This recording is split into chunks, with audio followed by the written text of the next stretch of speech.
Assalamualaikum warahmatullahi wabarakatuh. Pada kesempatan kali ini kita akan berbagi informasi masih seputar PPDB atau penerimaan peserta didik baru, khususnya di wilayah Jawa Timur untuk jenjang SMA atau SMK tahun 2022. Pada pembahasan kali ini sangat penting bagi calon peserta didik baru yang akan melanjutkan ke SMA atau ke SMK. Hal yang penting lainnya yaitu calon peserta didik baru nanti akan mendaftar ke SMA atau ke SMK itu melalui tahap berapa, kemudian melalui jalur apa untuk mendaftar ke jenjang SMA atau ke SMK, dan kapan pendaftarannya untuk jenjang SMA atau SMK. Baiklah, langsung saja kita lihat di petunjuk teknis PPDB Jatim 2022. Berikut petunjuk teknis pelaksanaan PPDB 2022 mengenai tahap dan jalur pendaftaran PPDB. Tahap dan jalur pendaftaran PPDB tahun pelajaran 2022-2023 itu sebagai berikut. Yang pertama, tahap 1.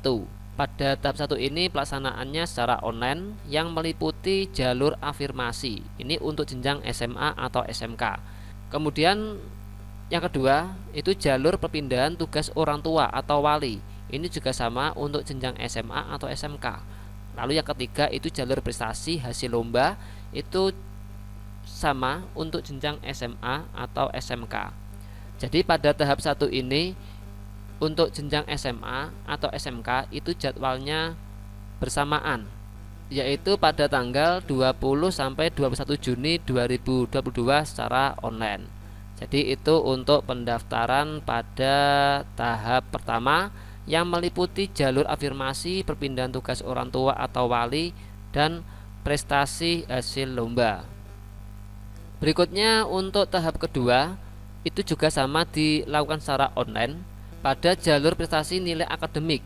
Ini khusus untuk jenjang SMA.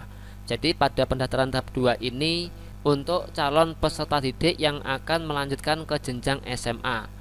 Untuk jenjang SMK tidak ada jadwalnya, sehingga yang akan mendaftar ke jenjang SMK silakan menunggu untuk tahap berikutnya.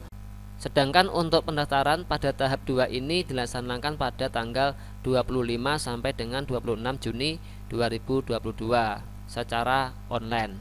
Saya ulangi lagi, jadi untuk tahap kedua ini pendaftaran pada jalur prestasi nilai akademik SMA. Ingat, jadi di sini adalah untuk jenjang SMA. Berikutnya tahap ketiga, ini juga sama dilakukan secara online. Ini untuk jalur zonasi jenjang SMK. Jadi pada tahap 3 ini khusus untuk jenjang SMK. Sedangkan untuk mendaftar ke jenjang SMA di tahap 3 ini tidak ada. Maka silakan menunggu untuk tahap berikutnya.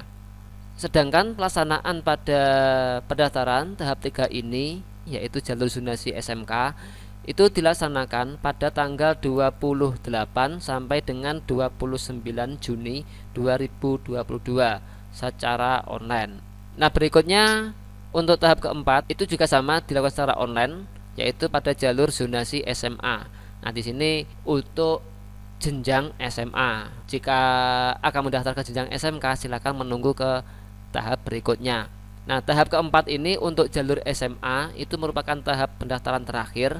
Jadi manfaatkan sebaik-baiknya bagi calon peserta didik baru yang ingin mendaftar ke SMA. Sedangkan jadwal pendaftaran untuk tahap keempat ini untuk jalur zonasi SMA itu dilaksanakan pada tanggal 1 sampai 2 Juli tahun 2022 secara online. Berikutnya tahap terakhir yaitu tahap kelima, itu untuk jalur prestasi nilai akademik SMK. Nah, di sini juga sama merupakan jadwal pendaftaran terakhir untuk pendaftaran peserta didik baru pada jenjang SMK. Silakan manfaatkan sebaik-baiknya bagi calon peserta didik yang ingin mendaftar ke SMK. Untuk jadwalnya yaitu pada tanggal 4 sampai 5 Juli 2022 secara online. Nah, jadi di tahap kelima ini merupakan tahap terakhir untuk pendaftaran PPDB ke jenjang SMK. melalui jalur prestasi nilai akademik. Jadi dari tahap pendaftaran ini dapat disimpulkan untuk calon peserta didik yang akan melanjutkan ke SMA itu bisa mendaftar pada tahap 1, 2, dan 4. Sedangkan untuk pendaftar ke jenjang SMK itu bisa melakukan pendaftaran pada tahap 1, kemudian 3, dan 5. Ini untuk ke SMK. Sedangkan untuk SMA itu pada tahap 1, 2, dan 4. Perlu diketahui bahwa pendaftaran pada tahap 1 ini melalui jalur afirmasi, pembinaan tugas orang tua, dan prestasi lomba, itu adik-adik hanya bisa memilih satu sekolah untuk SMA atau satu kompetensi kalian untuk SMK. Sedangkan untuk tahap 2, 3, 4, dan 5 untuk SMA itu bisa memilih 3 sekolah yang berbeda. Sedangkan untuk SMK itu bisa memilih 3 kompetensi keahlian dalam sekolah yang sama atau sekolah yang berbeda. Ini ada ketentuan tambahan. Ini khusus untuk sekolah-sekolah berikut. Ini dikecualikan untuk penentuan mengenai tahap dan jalur pendaftaran PPDB. Sedangkan untuk sekolah yang umum itu menerapkan ketentuan mengenai tahap dan jalur pendaftaran PPDB. Demikian penjelasan mengenai tahap dan pendaftaran. Selanjutnya untuk jalur pendaftaran PPDB di sini akan kita jelaskan di video berikutnya ya, biar video ini tidak terlalu panjang. Ada kurang lebihnya mohon maaf. Wassalamualaikum warahmatullahi wabarakatuh.